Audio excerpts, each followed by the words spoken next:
অসমত যি শ্ৰমিকৰ ওপৰত অত্যাচাৰ, এই অত্যাচাৰ দিনক দিনে বহু বৃদ্ধি পোৱা দেখা গৈছে। আমি দেখা পাইছোঁ যে দুদিনমান আগত কাকো পথাৰত ৩৬গৰাকীকৈ শ্ৰমিকক যেনেদৰে তাৰ সাধাৰণ ৰাইজে বাংলাদেশী বুলি সন্দেহ কৰি পেলাই তেওঁলোকৰ কাপোৰ কানি ইত্যাদি জ্বলাই দিয়া হ'ল, থানাত তেওঁলোকক গতাই দিয়া হ'ল আৰু তেওঁলোক নগাঁও আৰু মৰিগাঁও জিলাৰ বাসিন্দা বুলি তেওঁলোকে দাবী কৰিছে। কোনো তদন্ত নকৰাকৈ এনেদৰে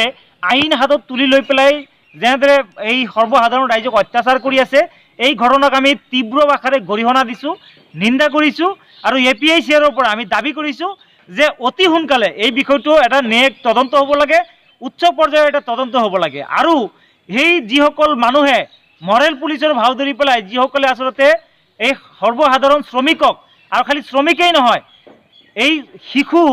প্ৰায় 18গৰাকী শিশু তাত আছিলে, 13গৰাকী মহিলা আছিলে, এই শিশু আৰু মহিলাসকলক যেনেদৰে অত্যাচাৰ কৰিলে এই ভয়াৱহ পৰিণাম তেওঁলোকে ভোগ কৰিব লাগিব। আমি সকীয়াই দিছোঁ যে এনেকুৱা ধৰণৰ আইন যাতে তেওঁলোকে হাতত তুলি নলয় অনাগত দিনত। আৰু এই ঘটনাৰ অনতিপলমে অসম চৰকাৰে, ৰাজ্য চৰকাৰে ইয়াত তদন্ত কৰিব লাগে, উচ্চ পৰ্যায়ত তদন্ত কৰি যদি তাত এজনো বাংলাদেশী আছে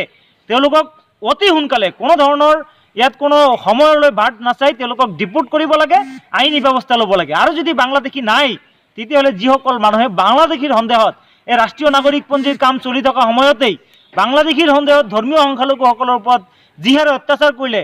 শ্ৰমিকৰ ওপৰত যি অত্যাচাৰ কৰিলে, শিশুসকলৰ ওপৰত যি অত্যাচাৰ কৰিলে, মহিলাসকলৰ ওপৰত যি অত্যাচাৰ কৰিলে, এই অত্যাচাৰ কোনো কাৰণে মানি লোৱা নহ'ব আৰু এই অত্যাচাৰকাৰীসকলক কিন্তু কঠোৰ শাস্তি দিয়াৰ কাৰণে আমি দাবী উত্থাপন কৰিছোঁ।